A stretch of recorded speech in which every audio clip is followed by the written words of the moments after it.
I am Ferdinand Marcos, and I am the President of the Republic of the Philippines. I stand today on behalf of 110 million Filipinos. Hi everyone, hello universe, it's me again. Shout out sa inyo mga kababayan. Nako po, eto naman tayo. Paano kaya ipaliwanag ni Senator Marcolita ito mga kababayan? Yung misis niya may kaugnayan sa Diskaya. Oh my goodness, yan na nga ang sinasabi natin. Medyo tagilid si Marcolita dito mga kababayan. Naku po. Paano kaya yan? Paano niya kaya ma-explain? Siyempre, alam nyo, si Marcolita, laging may laging may sagot, hindi nagpapatalo. Kasi feeling niya, tama siya. Kasi feeling niya rin, abogado siya. Pero sabihin, pag ang isang tao ay tudo tanggol, sa isang taong involved sa anomalya, tulad ni Diskaya, sigurado, may tinatago talaga ito eh. Kaya minsan, masasabi natin, tama nga yung mga hinala nyo. Sabi nga ni Senator Lacson sa kanya, why are you protecting them? Diba? Sabi niya sa Diskaya. Oo nga eh. Kasi tudo tanggol siya sa mga Diskaya. At napapansin ko din at nakikita ko si Marcolita, bakit nga ba si Diskaya ay pinipilit na ini-involve yung pangalan ni Speaker Martin. Pero kalaunan, binawi din na baka nagagamit ang pangalan ni Speaker Martin. Ngayon, lumabas nga yung fake witness niya, tinudo. Samantalang para sa akin, ang nakikita ko, yung mga salaysay ni Gutesa, kinopya yun doon sa salaysay ni Bryce, dinagdagan lang ng konteksto mga kababayan. Oo, dinagdagan. See? Yeah, pero sa tingin ko, kinopya po yun.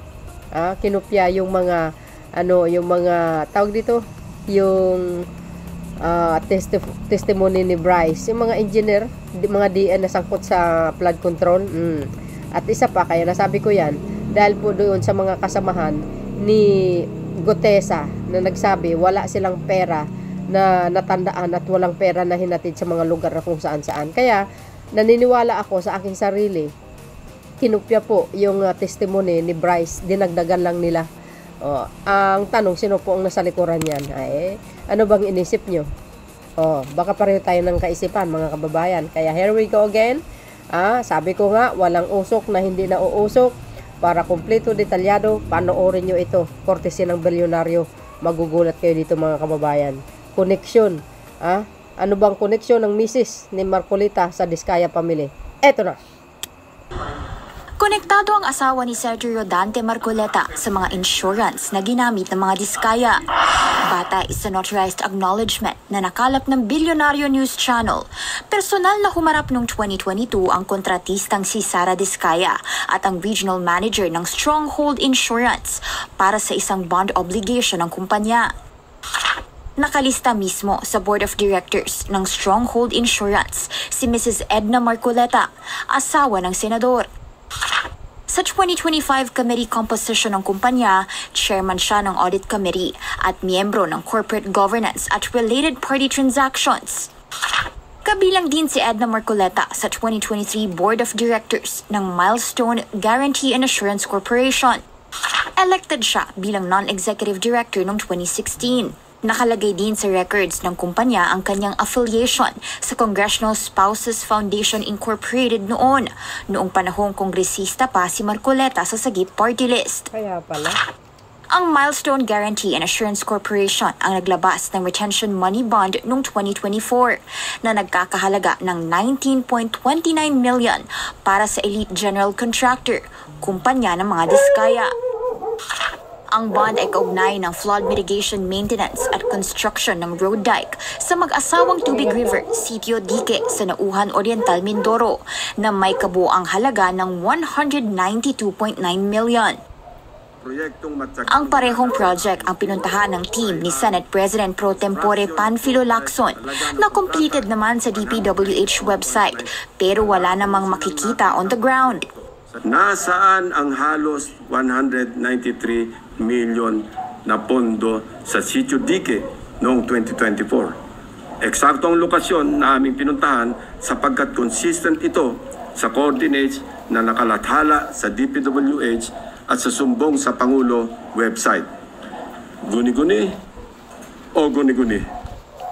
Ang bayan ng Nauhan Oriental Mindoro ang isa sa mga kinall out ni Lacson dahil sa laki ng pondo sa flood control pero laging binabaha.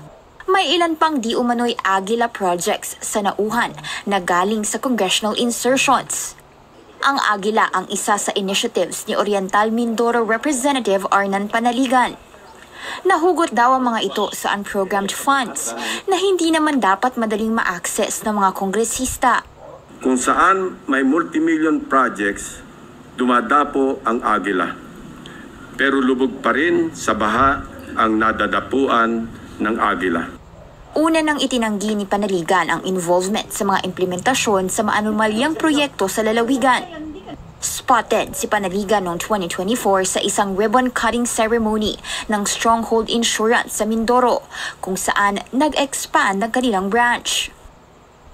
Matatanda ang nagtalo na noon sina Lacson at Marcoleta hinggil sa Diskaya couple na iminungkahi ni Marcoleta na isailalim sa Witness Protection Program. Hindi ito pinirmahan ng DOJ at ng Senate President. Why are you so protective of the Diskaya? Why are you so protective? I am not protecting them. Mabuti sinabi mo yan, Mr. Chair. Pwede ba natin i-record ito? Sa kasalukuyan, no comment si Senador Marcoleta sa tanong kung may conflict of interest ba sa involvement ng kanyang asawa. Sa ngayon, revoke na ang lisensya ng mga kumpanya ng Diskayas. Protected witnesses sila at under evaluation ang paghiling na maging state witnesses. Mga bes, here we go again. Kaya naman pala, why are you protecting the Diskaya couples, Mr. Marcoleta? Ha? Oh. Ngayon, ano na? Thank you, Lord. God is good all the time. Ang Panginoon lang talaga ang pinaka-the best. Ha? Ang gumagawa ng paraan. Gumagamit lang siya ng tao para ma-expose ang lahat ng anomalya. Ginamit si Pangulong Marcos Jr., ginamit yung ibang mambabatas tulad ni Senator Pampilo Lacson. I know, mga bes, ang Panginoon hindi natutulog. Kaya pala, tudo tanggol. So, ibig sabihin, mga kababayan,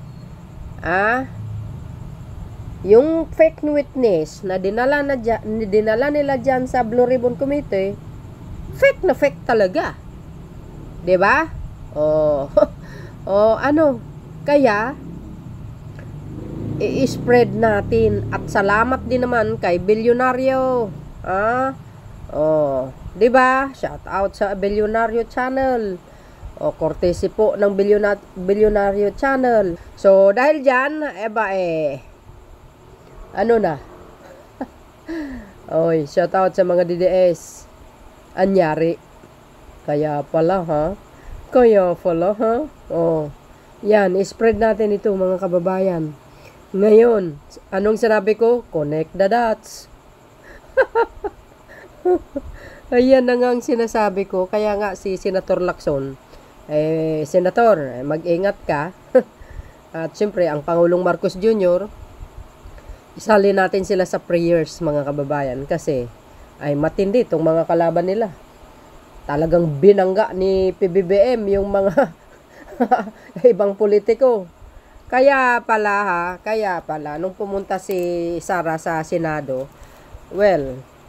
hindi ko alam kung mga kababayan kung anong sadya niya. Pero, kung natatandaan nyo, nung rally, mga bes, hindi po talaga sila nagtagumpay. Sabi ko nga, isa sa mga nakikita ko, kaya gusto nila talaga patalsikin ng Pangulo at ipalit si Sara. Pag nakupo sa Malacanang, absuelto lahat. 'Di ba? Absuelto lahat mga alipores niya. Kanya lang, malas lang nila kasi ang Panginoon hindi naman papayag Lalo na po yung mga tao gumawa ng kabutihan sa kapwa, katulad ni Pangulong Marcos Jr. Ayan. Hindi papayag ang Diyos, guys. Hindi talaga papayag. Ngayon, yung witness na dinala nila dyan sa Blue Ribbon Committee, yung surprise witness ni Senator Marcolita, tapos pilit nilang sinisiraan si Speaker Martin. Ako naniniwala sa sinabi ni Speaker Martin na hindi ko kailangan ng pera galing sa masama. Isa lang ibig sabihin niya. Kasi po, si Speaker Martin, bilyonaryo na po yan. Hindi niya na kailangan na magnakaw. At saka ang daming business ni Speaker Martin.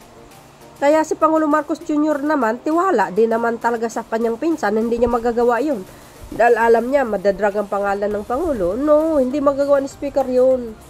Dinadawit lang siya. Ngayon, sinasabi nila,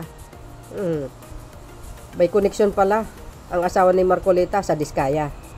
Sa unang testimony ng Diskaya, binanggit si Speaker Martin. Pero kalauna, nung sa Quadcom, binawi din. Sabi ng Diskaya, baka ginamit lang yung pangalan ni Speaker. Wow! Tapos, may sumipot na surprise witness. Ayun! Tinodo!